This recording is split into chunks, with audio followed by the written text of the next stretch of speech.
Is there anything else you can share with coaching legend Red Auerbach? As a coach, as a general manager, as a just one of the great program or franchise builders in the history of American sports, and obviously one of the great basketball coaches. Yeah, I think he was a kind of like a John Wooden and an Iba and those type of people. I think he's kind of a visionary, and he had an idea about what he wanted to do, and he did it. And he had the strength of character and knowledge to be able to pull it all. Because you can't coach unless the players have respect for you.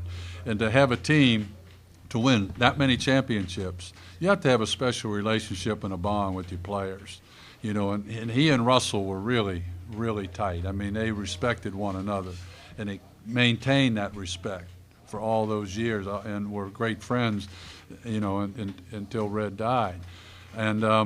And Red had a philosophy. He didn't treat all the players the same, but he was still fair with them, and he was tough, and he was demanding, and everybody respected that. It's just one of those guys that he kept everything simple.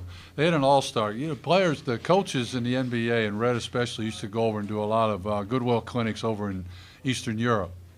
Back in the day when, and they really introduced the game of basketball to, Eastern Europe, Soviet Union, all that. And Red would form a team, pick a team of all-stars, some Celtics and some other players. And to give you an idea of how simple their offense was, is that Red was thinking before, saying to the players, I'm really struggling to we got to run some plays here. We got to run an offense.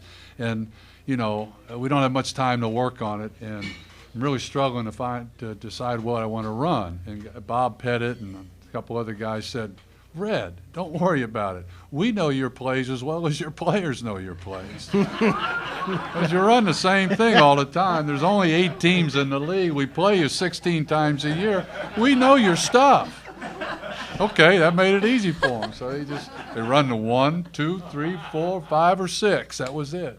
With 3 or 4 options off of each one, depending on how the defense would play it. And that's what he did his whole career. John Havlicek said if Red Auerbach used 1 stick of chalk his entire career, that was a lot on the blackboard. So a whole different way of, now they got, you go in there and it's a missive at the beginning of the game with all the information and what you're trying to accomplish, offense, defense, the plays, and that wasn't the case back in the day.